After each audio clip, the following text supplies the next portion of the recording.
Η ώρα του μεσημεριανού, η ώρα του μεσημεριανού. Πήραμε το πιάτο μας και θα το γεμίσουμε. Μια φωτιά έτσι τέλεια. Είναι πολύ παραδοσιακό το συγκεκριμένο το μέρος. Μαγειρεύουν με κάρβουνα έτσι κάτω από τα μάτια. Πάρα πολύ ωραίο. Και εδώ έχουμε πάρα πολλές επιλογές μπροστά μας. Εδώ τι είναι, φαρόφα. Αυτό είναι Φαρόφα. Με μπανάνα. Esta com açafrão. Αυτή είναι η φαρόφα με μπανάνα λοιπόν. Εδώ υπάρχει μια κατσαρόλα με κάκτο. Κάκτους, ναι, κάκτους. Esse aqui, caxia. Κασίλια. Κασίλια. Caxia, ela é feita do berimbau. Da Birimbau. cabaça para fazer berimbau. Capoeira. Sim, sim, sim. Και εδώ E πατάτα. abóbora. Abóbora. Κολοκύθα. Πάρα πολύ ωραία. Θα γεμίσουμε το πιάτο μας. É aqui é frango? É frango. Κοτόπουλο. E aqui feijão Futsal. verde ou tropeiro. Αυτά εδώ είναι τα φασόλια. Η φωτιά είναι καταπληκτική, έτσι. Φαγητό σε ένα σπίτι 200 ετών. Κάκτος. Κάκτος λοιπόν, έχουμε φάει κιόλας πολύ πρόσφατα, χθες για την ακρίβεια για πρώτη φορά και τρελαθήκαμε, έτσι δεν είναι? Είναι τέλειο πραγματικά. Για να δοκιμάσω την κολοκύθα. Κολοκύθα, σούπερ.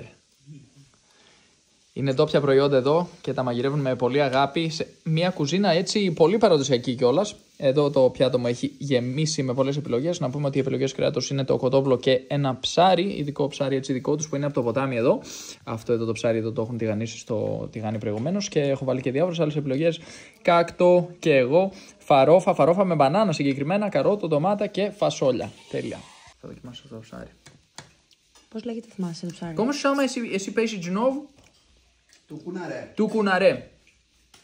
Του κουναρέ λοιπόν θα δοκιμάσεις. Λοιπόν, θα δοκιμάσω για πρώτη φορά αυτό το ψάρι που ονομάζεται τουκουναρέ. Καλό. Πολύ ωραίο. Έχει κοκαλά. Όχι, δεν έχει. Τέλειο. Τέλειο είναι. Βγήκαμε από το εστιατόριο Παύλα Αρχοντικό και βλέπουμε εδώ ένα δέντρο κακάο. Μερικά οχήματα πάρα πολύ ενδιαφέροντα. Ναι, πολύ παλιά έτσι. Και άλλα φρούτα εδώ. Βλέπουμε δέντρα μάγκο, το άλλο που λέγεται ζενιπάπου. Ναι, αυτό το χρησιμοποιούν και για να φτιάξουν κασάσα. Εδώ φτιάχνουν κασάσα με πολλά διαφορετικά φυτά. Το ζενιπάπου που το έχουμε πει δεν μας άρεσε πολύ, να πω την αλήθεια, η κασάσα από ζενιπάπου. Μας άρεσε πιο πολύ με άλλα φρούτα, μπανάνα και κάποια πιο γλυκά φρούτα. Εδώ λοιπόν βρισκόμαστε στον χώρο, στην ιδιοκτησία των ανθρώπων αυτών.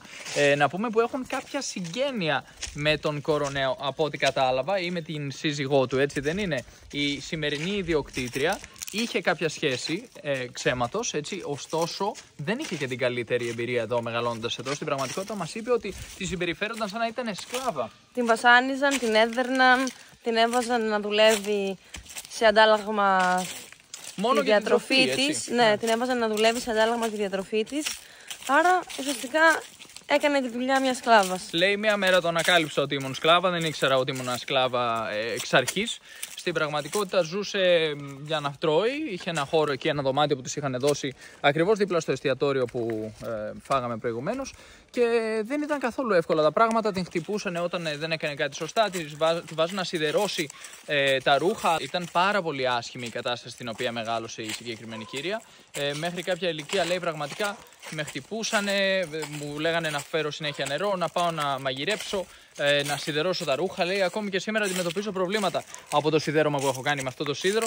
Συνέχεια με είχαν σήκω, κάτσε σήκω και υπήρχε και μια τιμωρία που βάζανε το κεφάλι της ανάμεσα στα πόδια τους και χτυπούσαν όχι μόνο αυτήν και τον αδερφό της στον πισινό.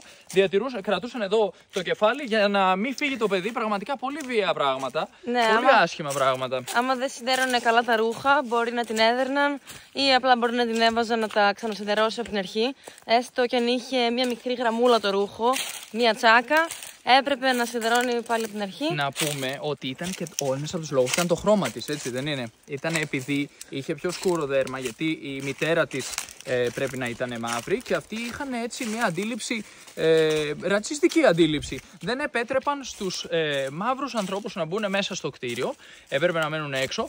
Λέει, μας είπε συγκεκριμένα τώρα που μιλούσαμε, λέει αυτός εδώ ο χώρος ήταν για σας, λέει, για ανθρώπους σαν εσάς, δεν ήταν για ανθρώπους σαν εμάς. Οπότε καταλαβαίνεις τι κατάσταση επικρατούσε τότε. Ευτυχώς μία μέρα λέει παντρεύτηκα, έφυγα, έζησα με τον άντρα μου. Ο άντρας ήταν γκαριμπέιρο, δηλαδή έβγαζε άνθρωπος τα διαμάντια. Ακριβώς που δούλευε με τα διαμάντια και την απελευθέρωσε. Ξεφύγανε. Λέει μετά τουλάχιστον δούλευα μόνο για τον άντρα μου και για τα παιδιά μου.